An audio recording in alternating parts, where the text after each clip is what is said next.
নমস্কার প্রিয় দর্শক, ক্যালকাটা ডায়ালগস থেকে মনোজ দাসের প্রীতি ও শুভেচ্ছা নিন। পশ্চিমবঙ্গের রাজনীতিতে একটা নতুন অধ্যায় শুরু হয়েছে। যে বাংলায় একসময় তোলাবাজি, দখলদারি আর রাজনৈতিক গুন্ডামি ছিল রোজকার ঘটনা, সেই বাংলায় এখন আইনের শাসন প্রতিষ্ঠার লড়াই চলছে। শুভেন্দু অধিকারীর নেতৃত্বে বিজেপি সরকার স্পষ্ট বার্তা দিয়েছে, এই রাজ্যে এখন নিয়ম মেনে চলতে হবে, নইলে পরিণতি সুবিধার হবে না।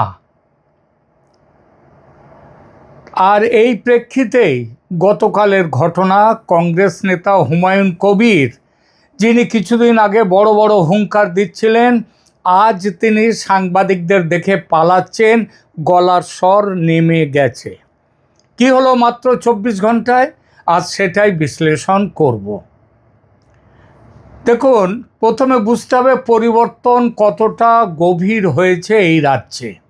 দশকের পর দশক, সেই 1970-এর দশক থেকে পশ্চিমবঙ্গে একটা সংস্কৃতি গড়ে উঠেছিল।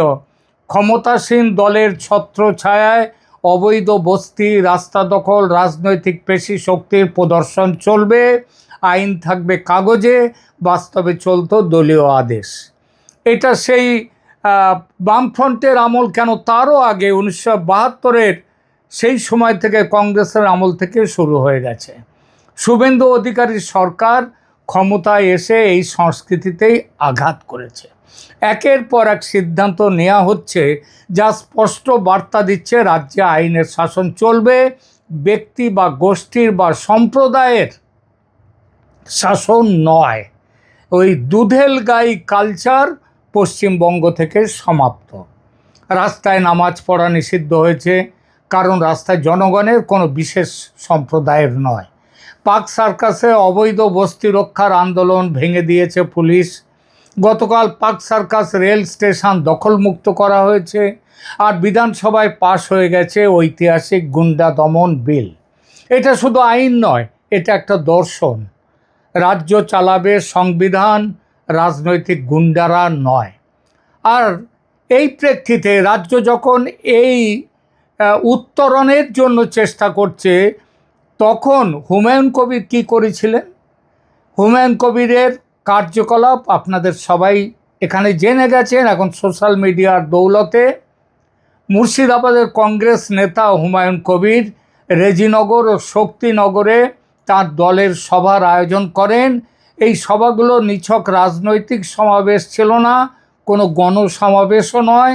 অভিযোগ এগুলো ছিল উত্তেজনা ছড়ানোর মঞ্চ, এলাকায় অস্থিরতা তৈরির চেষ্টা। পুরনো বাংলায় এটা চলতো, ক্ষমতাসীনরা চোখ বুজে থাকতো, কারণ এই খেলা তারা খেলতেন, তারা নিজেরাই খেলতেন, ক্ষমতাসীন দল। কিন্তু নতুন বাংলায় বিজেপির শাসিত রাজ্য সরকারে এই বাংলায় নিয়ম বদলে গেছে। বিধানসভায় গতকাল আপনারা হুমায়ুন কবিরের বক্তব্য আপনারা জানেন, তিনি বলেছিলেন তিনি লাখ লাখ মুসলমানদেরকে রাস্তায় নামাবেন এবং তারপরে যা করার করবেন, এবং তিনি অত্যন্ত অভদ্র ভাষায় তিনি গালাগালও দিয়েছেন। গতকাল পশ্চিমবঙ্গ বিধানসভায় হুমায়ুন কবিরের সেই গালাগালির জবাব তাকে সরাসরি তার নাম করে হুঁশিয়ারি দিয়ে দিলেন পশ্চিমবঙ্গের মুখ্যমন্ত্রী। মুখ্যমন্ত্রীর বার্তা একেবারে পরিষ্কার, রাজনীতির নামে গুন্ডামি এই রাজ্যে আর চলবে না।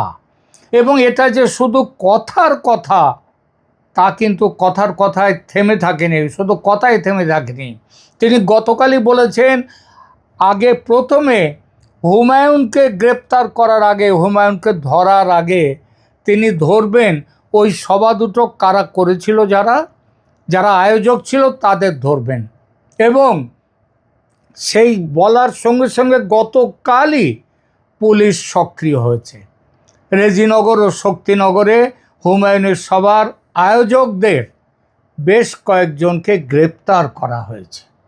এটাই গুন্ডা দমন বিলের প্রথম বাস্তব প্রয়োগ। হুমায়ুনের সম্পর্কে হুমায়ুন থেকে চলে এলো। বিধানসভায় আইন পাশ হয়েছে, আর মাঠেও সেই আইন কার্যকর হয়ে গেল। কথা আর কাজ একসাথে চলছে। এটাই নতুন বাংলার ছবি। এইবার দেখি হুমায়ুনের হাওয়া কি তাহলে ফুস? কেন এটা গুরুত্বপূর্ণ? সবচেয়ে আকর্ষণীয় প্রশ্ন, হুমায়ুন কবির হঠাৎই তার উচ্চগ্রামের সেই সমস্ত হুঙ্কার সেগুলো ভুলে গেছেন। গতকাল যখন সাংবাদিকদের সঙ্গে কথা প্রসঙ্গে তিনি একবার বলেছেন যে যে শুভেন্দু অধিকারী যে তিনজনের নাম করেছেন, তিনজন তাদের নাম করেননি, মোটামুটি বুঝিয়ে দিয়েছেন। সন্দেশখালীর শাহজাহান শেখ, তারপরে ক্যানিংয়ের শওকত মোল্লা এবং ফলতার জাহাঙ্গীর খান, এই তিন মহারথী মহাগুন্ডা, তাদেরকে তিনি একদম প্রায় নাম করেই বুঝিয়ে দিয়েছেন যে তারা আজকে কোথায় চলেছে।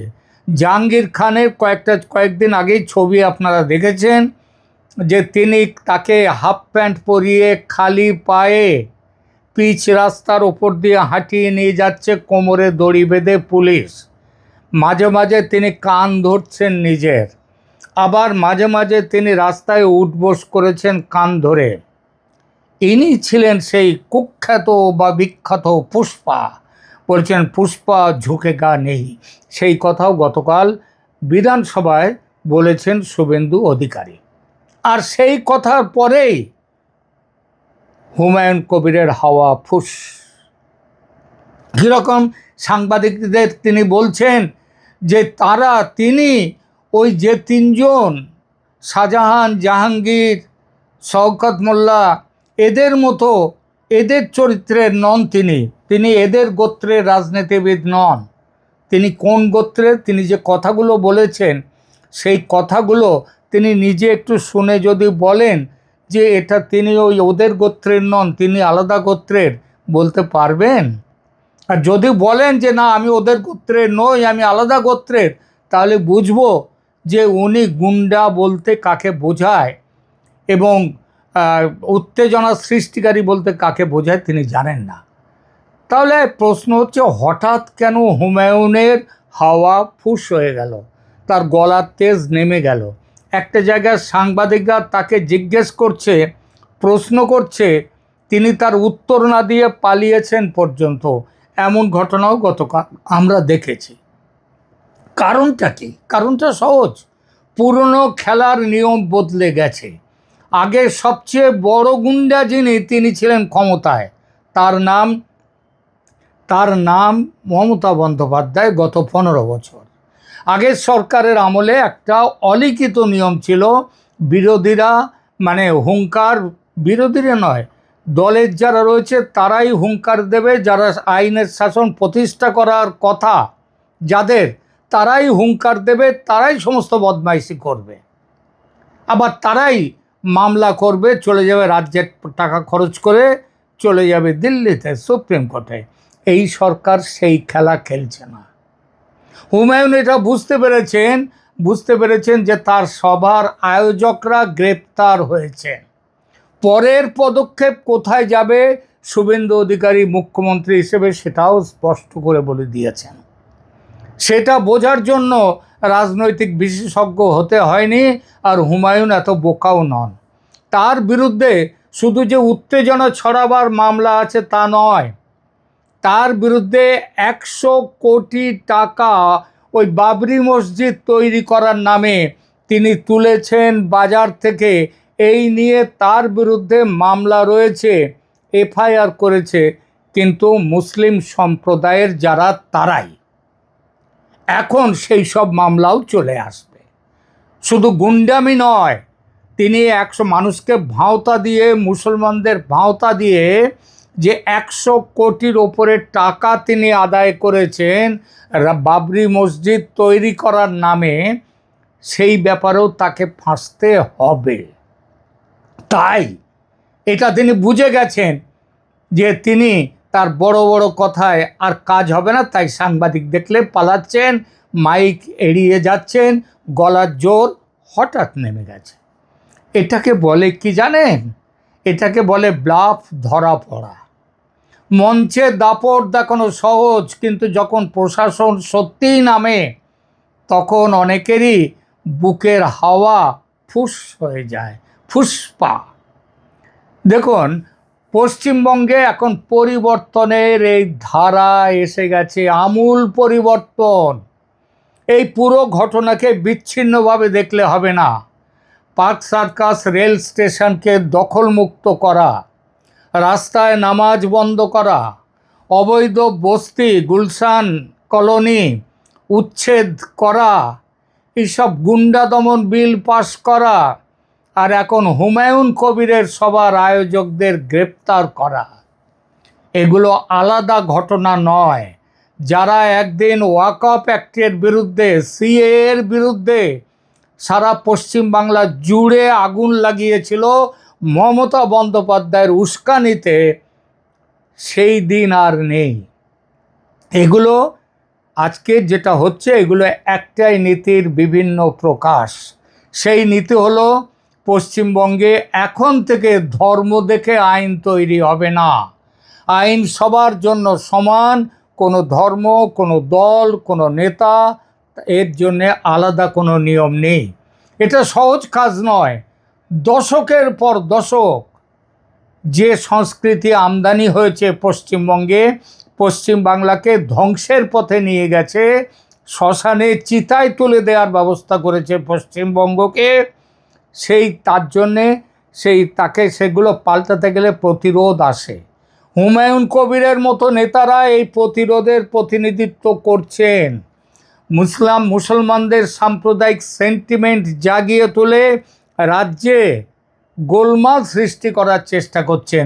তারা চাইছেন পুরনো দিনটা ফিরে আসুক, কিন্তু গতকালের ঘটনা দেখিয়ে দিয়েছে সরকার পিছু হটছে না, হটবে না। পশ্চিমবঙ্গ বদলাচ্ছে, এই পরিবর্তন মসৃণ হবে না, কিন্তু একটা জিনিস পরিষ্কার, আইনের শাসন আনতেই হবে। এটাই নতুন সরকারের নতুন বাংলা গঠনের ভিত্তি। সেখানে হুমায়ুন কবির, আবার আজকে দেখলাম যে ওই সিদ্দিকুল্লাহ চৌধুরী, তিনি মমতার আমলের গ্রন্থাগার মন্ত্রী ছিলেন, তার আগেও বহুকাল ধরে মন্ত্রী, তিনিও বলেছেন যে মুসলমানরা জাগবে।